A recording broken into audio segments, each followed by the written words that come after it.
So, today we are happy to announce our second virtual event featuring teacher, counselor, and author of 4 books, Mary O'Malley. Many of us have recently become familiar with her because Dr. Bill Little, our spiritual director, strongly, highly recommended her book, What's in the Way is the Way. I'm sure many of you have seen this by now, which many of us have read. This is what Eckhart Tolle says about Mary O'Malley. Mary's work is a treasure of practical wisdom and profound insights, all pointing to one essential truth: how to awaken into present moment awareness and live in acceptance of what is. Eckhart goes on to thank Mary for her contribution to the evolution of human consciousness. That's quite a testimonial, so I think we're in good hands here today. I'm honored to introduce to you now, live from the beautiful state of Washington, Mary O'Malley. Good morning, Mary. Hello. We're nice to see you all. So here we are. And I invite you to take a moment and notice your breath. You're sitting here, and this amazing gift of breath is moving through you, rising and falling, rising and falling. Notice it. This has been happening since the moment you were born. And the question I have for you is, how many of those breaths have you been aware of? Now open your attention into this room. And even if you have been in this room 100 times, this moment is brand new. All the millions of moments of your life have brought you to this moment. And even everything that happened this morning, getting up, getting breakfast, getting into the car, driving here, coming in and sitting down, that all now belongs to the already lived. And the rest of this talk, the rest of the service, getting in your car, going wherever you're going to be going afterwards, that is not yet shown up. And as you allow your attention to fill this room, realize this is the only moment that matters in your whole life. For this moment is your home. Take a moment and allow your breath to relax into a long, slow out breath. And then allow your attention to ground right here.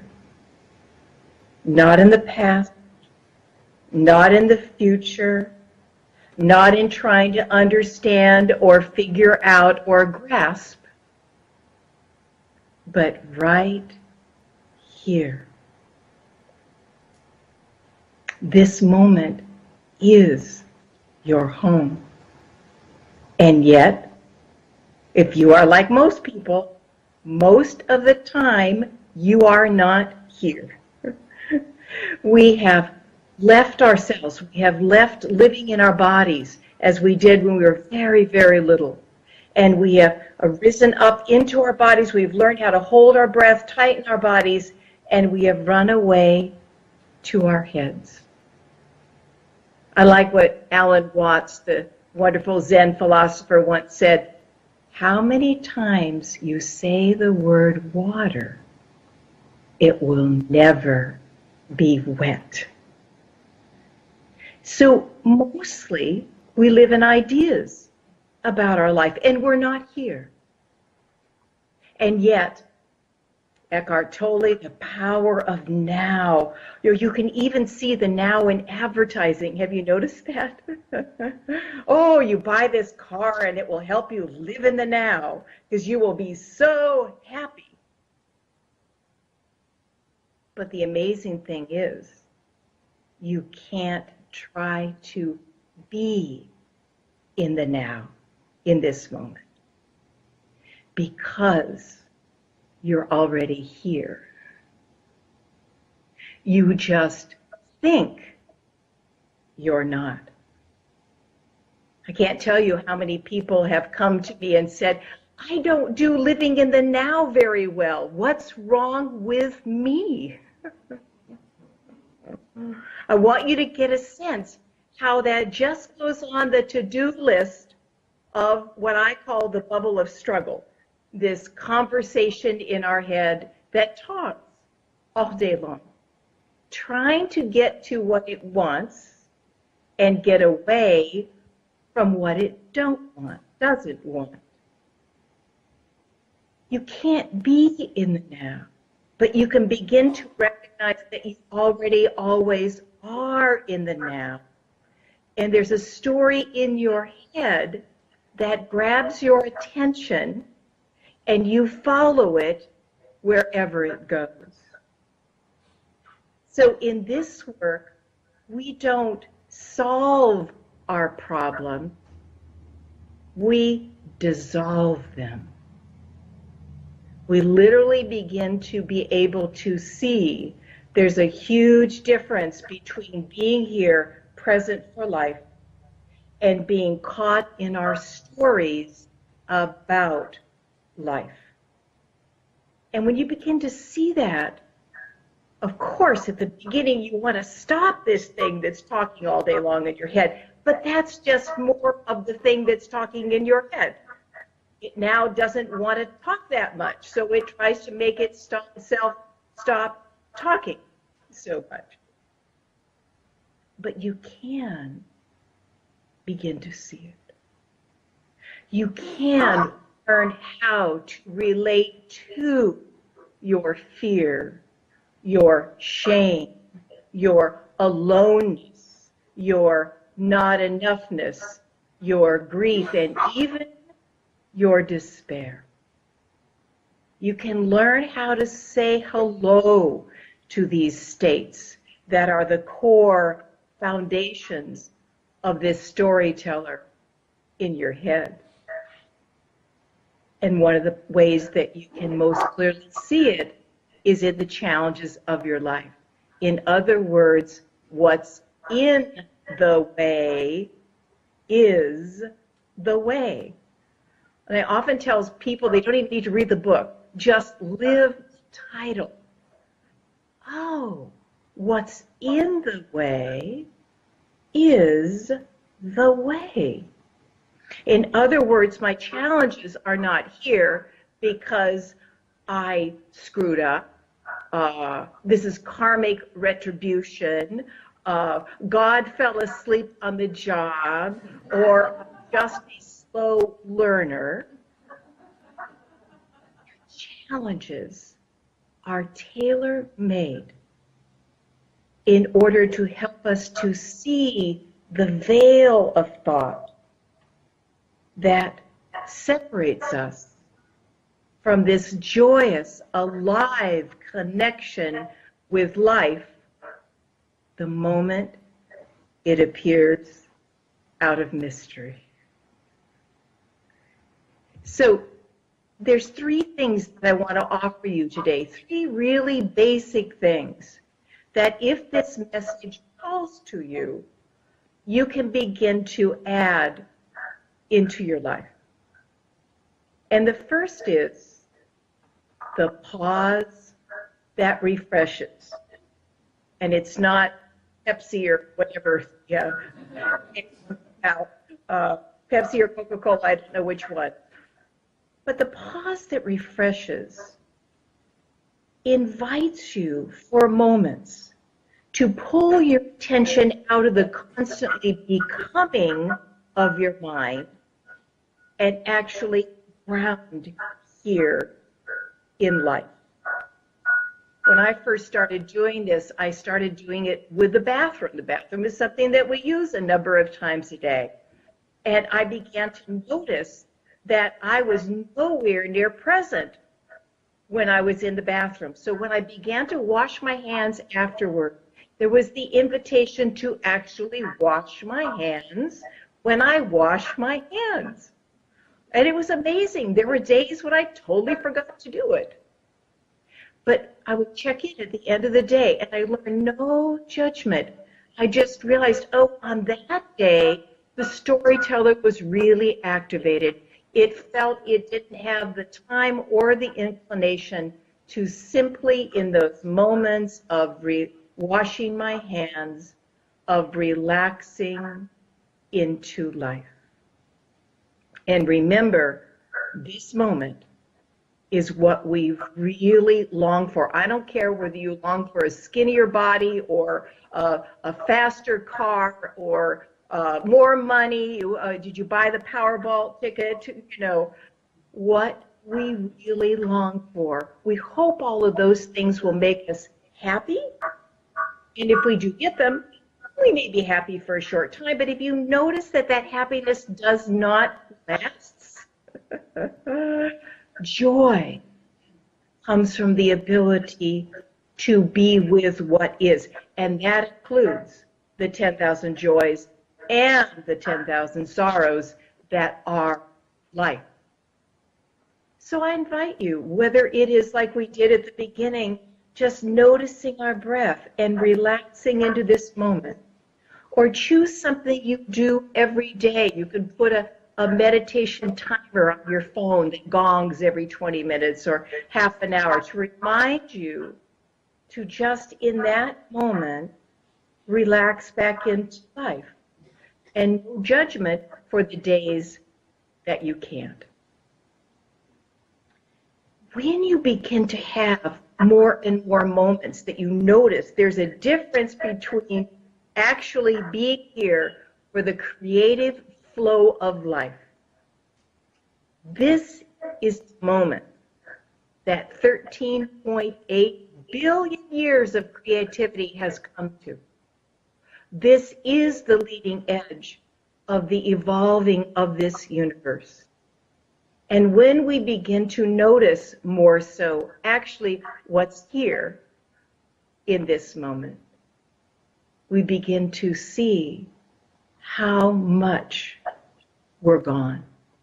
We begin to see how much our mind is trying to do life, trying to be good enough, because the mind at its core secretly believes, and this is true for everybody, and I've worked with people for over 30 years, that at the core, you're not okay as you are.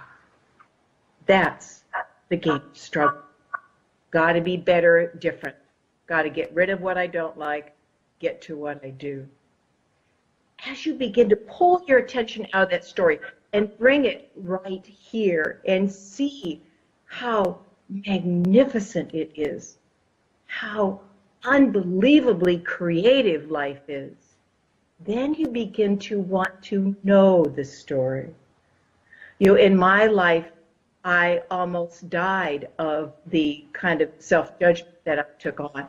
In fact, I tried to kill myself 3 times when I was 24 because I was such a horrible failure of a human being. And then I was taught how to be curious, not try to fix it. Everybody tried to fix me. You know, psychiatrist, psychologist, therapist, hypnotherapist, you name it.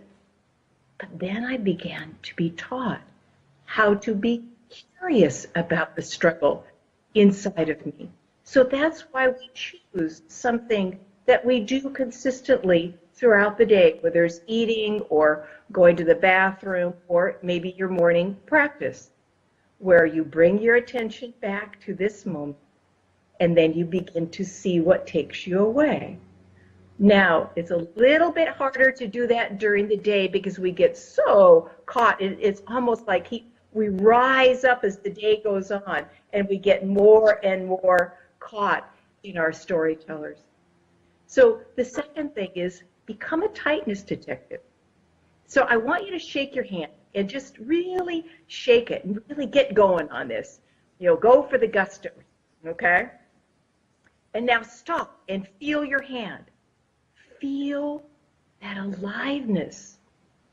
Can you feel those tingles? That's energy moving, flowing through you. Now, take your fist and tighten it. Tighten it, tighten it, tighten it.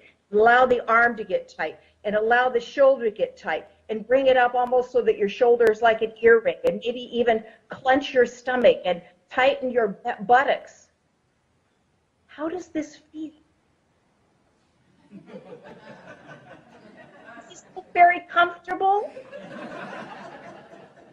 Now, let it go. Just let it go and shake that holding out and feel the energy moving again. That's your natural state. If you doubt that, just go look at nature. I'm looking at this absolutely gorgeous window into my magical garden, and everything moves, everything flows. Sap flows up trees, the day flows into night, water flows, it evaporates, it goes up into the clouds, the rain comes back down again. That is your natural state, to be grounded and open to life. Again, trying to do that is just more trying. But you can begin to become a tightness detective. You can get to know what holds inside of you. Let's say your boss has just judged you in the middle of a meeting with a lot of other people, right? And of course, your stomach tightens, maybe your chest tightens, it's hard to get a breath, and then you go up into your mind and you either judge you or you judge your boss, right? And then we carry that around until life kind of just moves that through us. We don't have to wait till then. We can get to know how we hold in our bodies. And when we're holding in our bodies, it is a guarantee that we are again caught in the storyteller that is always trying to do life rather than be life. So the third thing I would invite you into in order to discover how to dissolve your struggles rather than always trying to solve them. And that is to understand there is something inside of each one of us that is absolutely terrified. This is why we stay up in our heads so much. And one of the things that it is the most terrified of is opening back into life again. Isn't that strange? But if you really understand that when you were young, before there were no thoughts in your head, just imagine it. There was a time there's no thoughts in your head. And they say we now have 65,000 thoughts a day. When I say that, it just makes me tired. My goodness, so much struggle. Mostly about little things, like what my hair looks like today, or the stoplight is too long. But oftentimes, they're bigger struggles. And so we got scared out of ourselves. We got scared out of life. And so there is this storyteller that says, I have to keep on trying to get it all together. And if you watch very carefully, you will see it is truly afraid of being open to this living moment. It's afraid something bad will happen or nothing will happen. But I am here to tell you a very radical truth. And that is the safest thing you'll ever do is relax back into life. Even with all the challenges of your life, maybe you have a health challenge, a financial challenge, a relationship challenge, a teenager challenge, a boss challenge. a work child. The safest thing you'll ever do is ground and open into this moment so you can dance with life, that you can respond to life rather than always living in contraction and reaction.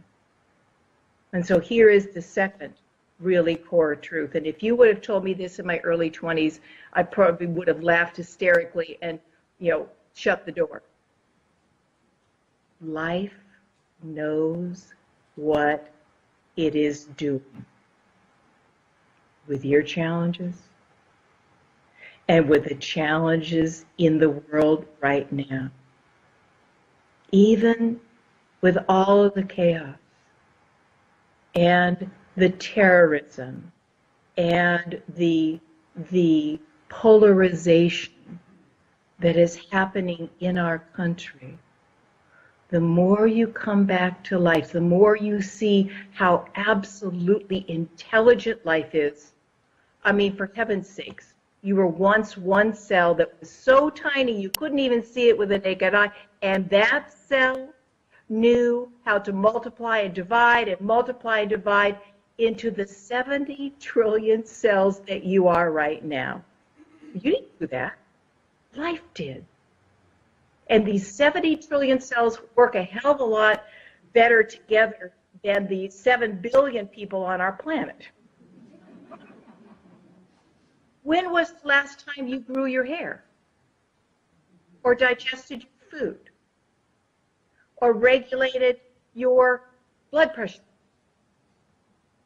Life is smarter than us. And even with all the chaos that is happening, the world needs more and more people that don't meet the chaos at the same level it's been created. Remember what Einstein said, if you try to solve a problem at the same level it's been created, you only create more problems. Life is asking more and more of us to see through the struggles in our own mind so that we can be presence in the world. Where does that presence come from? Your heart. So I invite you to begin to tap right there in the middle of your chest. Just gentle taps. Science is now discovering that we have 3 brains. The head brain, the gut brain, which there's been a lot written about the gut brain lately, and the heart brain. And every single study that has been done has shown that the heart brain is our main brain. So you and I are in this conversation today because literally you are a part of the healing of our planet, that you are a piece of the planet. And life is asking you to heal the war inside of you so that when you see chaos in the news, your heart may ache, but it doesn't break. Your mind may, for a brief moment, judge. But believe you me, all of those people that are on the opposite sides of all of this chaos are human beings too. And they crawled into their conditioned self all those years ago. And who needs the heart more than they do? How you can begin to meet even politicians that cause your skin to crawl.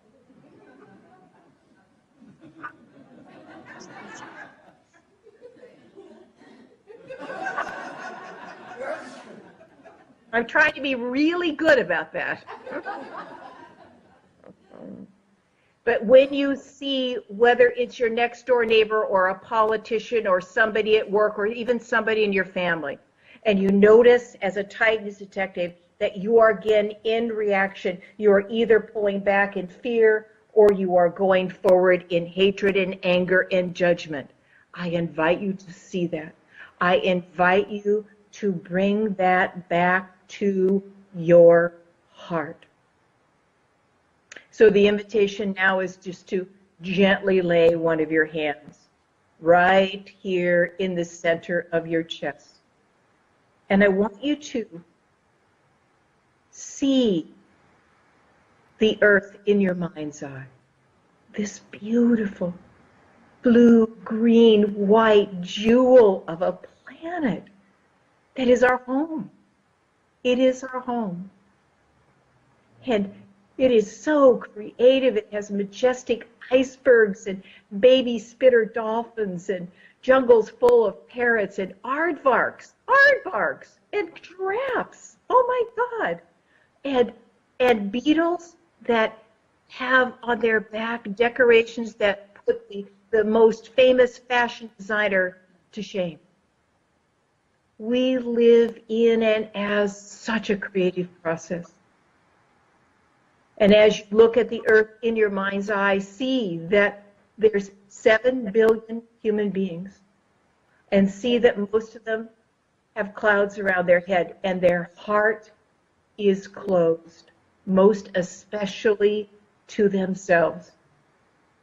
And see yourself exactly where you are on this planet, and see yourself begin to recognize there's absolutely nothing that you have ever done or ever thought. There is nothing that you have ever felt or are feeling right now that does not deserve to come home to your heart. And so see where you are on this planet and see the clouds around you beginning to lift, and see the light of the aware human heart to begin to shine out from you. And it begins to thin the clouds of the people around you, just like the morning sun clears the fog off of the lake.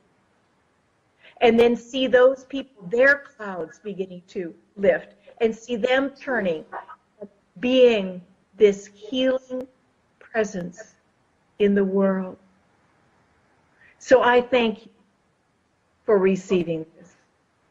And I thank you for all the children that are to come afterwards, that you will discover the willingness to heal the war inside of you so that our planet can be healed. You are essential and necessary in the healing that is arising out of all of this chaos. Namaste. Thank you, Mary.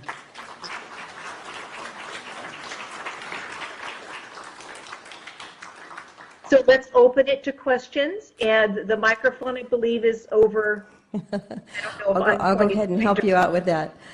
So if we're going to do the questions and answers now, and if you have a written question down, we'd like you to line up over here. And Michael Clark, I think, has the first question. He'll be first in line, and then you could line up behind him. And we'll get to as many questions as we can in the time allotted. It would be great. Okay, Mary, Michael's coming up there right now. So as we're waiting for Michael to arrive, come back to your breath. Just keep on coming home to this moment. And if your breath is tight, allow some long, slow out breaths. And listen to the questions, listen to the answers, and when you can, watch your mind try to grab it all and come right back to this breath. Hi, Michael. Hi there, and thank you for being here with us. It's special. I have a question that revolves around self-inquiry, and you mentioned in your book compassionate curiosity. Yes. And referencing the example you gave earlier today, you were talking about meeting with your boss, and maybe you may have been admonished by him and feel a contraction in your heart or a feeling of anger or fear. When those situations happen, one could say, well, in inquiry, well, where does that come from? What's the source of that? And one, as you mentioned in your book, could go to the breath and just start trying to tease out the source of those feelings and contractions. My question is, sometimes they may be very obscure. They may have happened very early in life, pre-memory, and I was wondering if it would be helpful for a person to create their own narrative and say, well, maybe when I was 1 year old, my mother didn't respond when I was crying, and so therefore I have this feeling of rejection or abandonment. Or should one just stay patient and continually try to tease out the actual event? Or is it helpful just to create a logical narrative that might fit the situation? Wonderful question. So what we are exploring here, and I explore it, in all of my books, is that we're only beginning to understand the power of human attention. All of us know the power of it. We've had a bad day, we go to a friend, and the friend does with us what we usually do with ourselves. She judges us for how we are. She tries to fix us. She ignores us, or she walks out of the room.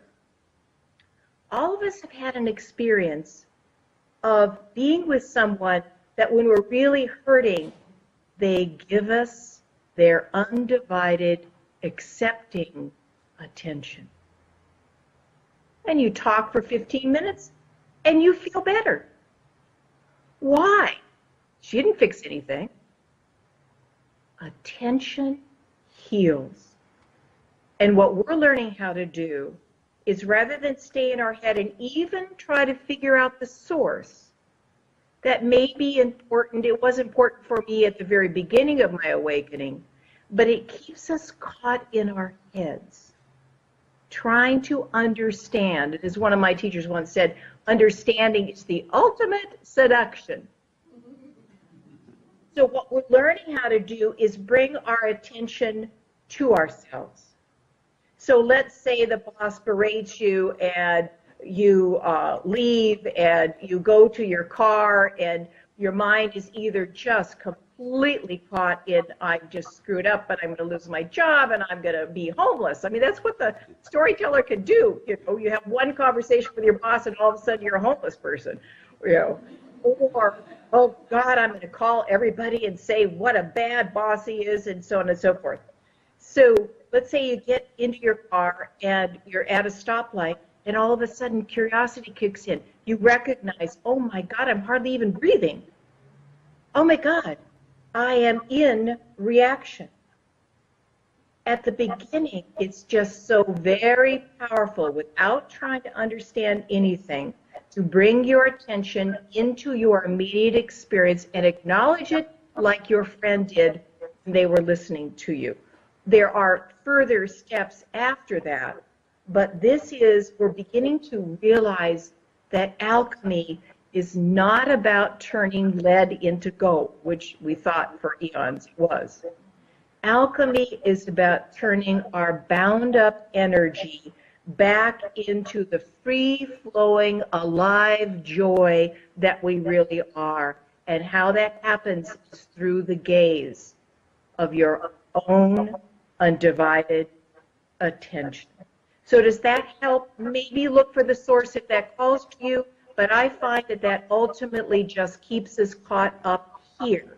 We don't need to know where it came from because it's here. And that's enough.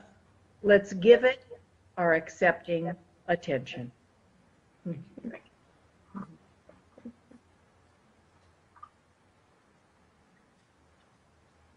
Mary. Can you see me?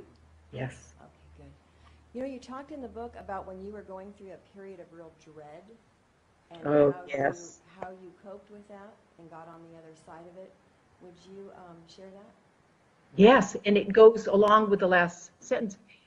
The gift I was given, that I lived the kind of childhood you wouldn't want to live. I wouldn't wish it on anybody. And the best way I could describe my childhood my experience of my childhood was it was like being sealed in a phone booth that had water inside of it. It was constantly rising, and then it would go down, and it would rise and up to my nose, and then it would go down. I want you to get the sense of the panic of that. And so when I was 22, I gained 97 pounds in a year.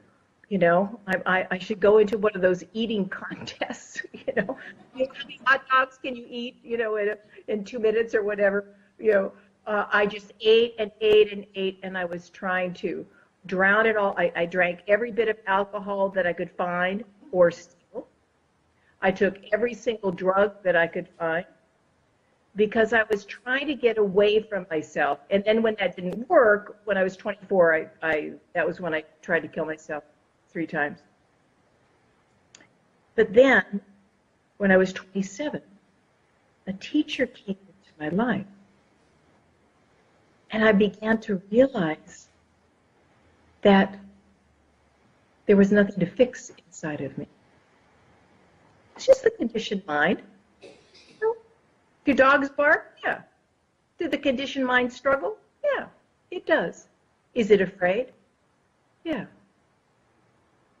And so he taught me how to begin to go towards my experience. And we have to start with it very gently. You know, just baby steps, because the more, this is why I talked about the pause that refreshes, you know, do this, begin to give yourself the gift of just resting.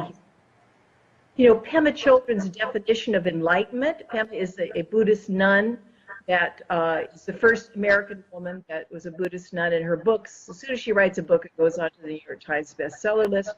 Amazing woman. Her definition of enlightenment, relaxing into life. So I'm not saying to you, okay, now you've got to bring your attention and pay attention to what you're experiencing. That's something that we develop because the muscle of our attention is weak. It just follows our thoughts wherever they go. So that's why the pause that refreshes, just moments when you're here, and you begin to see that, oh my God, you're gone a lot. That's when you begin to become interested, and that's when you begin to become a tightness detective. You see, oh my God, I hold my breath most of the time throughout the day. I first noticed it when my kids were very little and we were watching Roadrunner cartoons. And I had one child on one side and another child on the other side, and I noticed I was holding my breath. It was just amazing to begin to see that. And so now my breath is grounded and open most of the time, but there's times that still scare me. And so we get tight, come back to life. Allow that process to begin to bring you to the place where you begin to bring your attention towards rather than away. And believe you me, that dread that was my main experience of fear. Dread is the experience of something really bad is going to happen, and it's going to happen because I did something wrong. And slowly and surely, I began to notice how scared I was. Then slowly and surely, I began to notice how my body tightened, and then around fear. And then slowly, I began to see the place in my body where dread lived.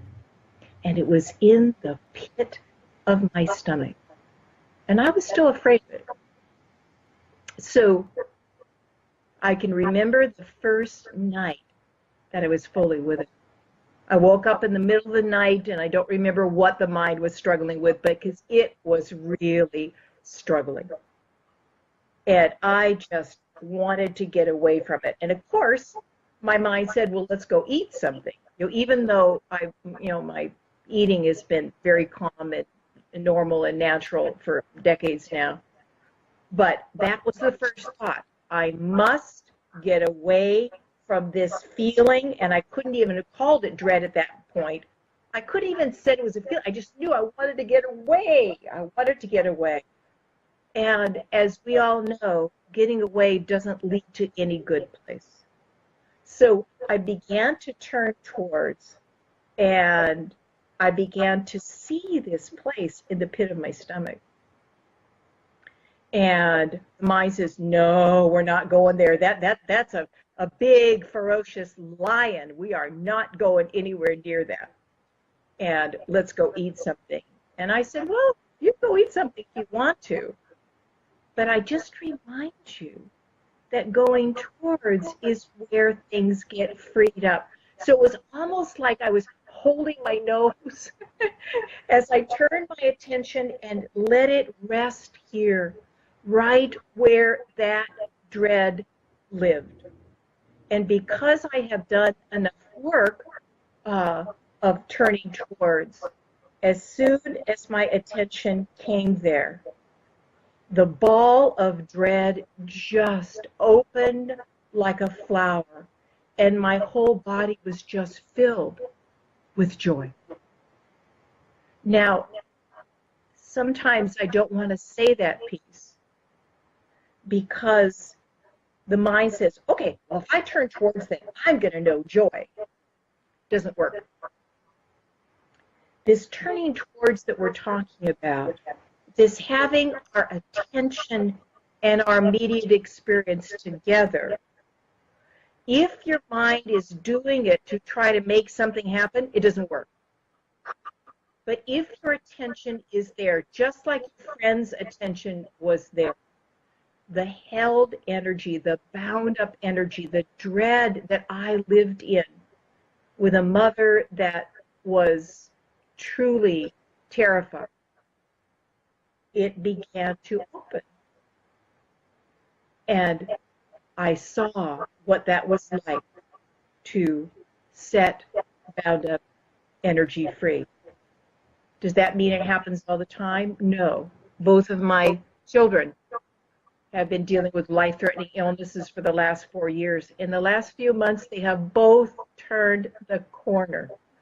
My son just got his 2-year checkup because he had had cancer and then it came back again, and they took him within an inch of his life to give him back his life. And they say if the cancer hasn't come again after the 2 years, then that the chances of it coming back are minimal.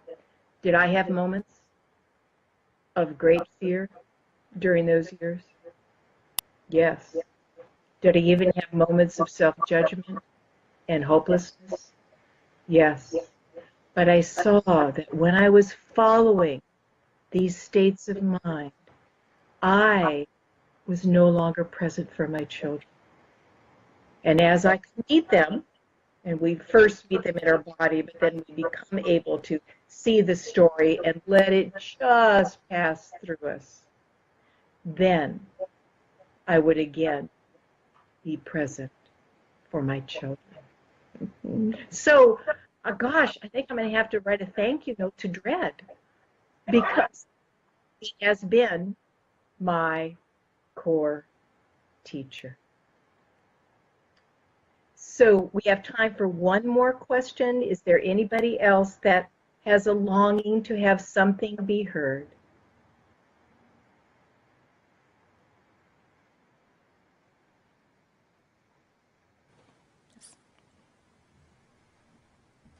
Hi, Mary. My name's David. And Hi. I'm curious what your interpretation is of, well, as you say, what's in the way is the way. Right. But so we seem to come close to finding the way by default, in that we see it as a challenge, but we see it as a challenge as opposed to an opportunity. Right. I'm curious, why do you think we have that reaction? In other words, how does it serve us to see it as a challenge, opposed to we're broken? Right, because we're broken takes you right back into the storyteller. But there is, I mean, gosh, life did a really wonderful thing with shit. Okay? It's smelly, and it's icky, and and all that. But if you take shit and you dig it in your garden, it grows fabulous roses. The same is true in our lives. All of us are given challenges. Nobody does not have challenges. And all of us have heartbreaking challenges at times in our lives. And when we react and when we tighten, we actually go more deeply into the world of struggle. But when we see our challenges are tailor-made, it's like for me, fear. People asked me to teach for 10 years before I began to teach. I was terrified. Oh my God, somebody asked me a question, I wouldn't know what to do. And I wouldn't say it very clearly. A friend of mine was teaching at the local college, and he said, look, Mary, I'm doing a 3-night class. Just come sit beside me. You don't have to start the class. And it was wonderful, right? The second night I went to pick him up, he was sick. Or maybe he wasn't. I never that. And the first time that I ever spoke in front of a group of people, a Unity minister called me at 7:30 on Sunday morning and said, I have laryngitis. And I went and spoke, and I was so terrified. I got in the shower and went, holy but Jesus, what did I do? And I went and I spoke about the process of being present for that process. And people were just so moved by that. So all I can tell you, well, I'll leave you with a quote from, and I probably won't pronounce her name right, but Cynthia Osele or Osalia or something along that line. This is just a quote so close to my heart. And I want you to see your challenges, and I want you to see the world's challenges right now. We're going through a birthing process, and for you who have given birth, or you have at least heard about people giving birth, it's a bit of a messy process, and it hurts like hell, you know? But out comes they, and we are in that kind of process right now. And I invite you to hold with me that it looks like a breakdown time, but it really truly is a breakthrough time. And the quote I leave to you with you is about a seed. You are the seed. I am the seed of the aware human heart. And that is what will heal our planet. And what she says is, for the seed to reach its full potential, it must come completely undone. It must be cracked open. Its insides must come out. And to those who don't understand growth, this looks like destruction. So, what's in the way is the way. Thank you.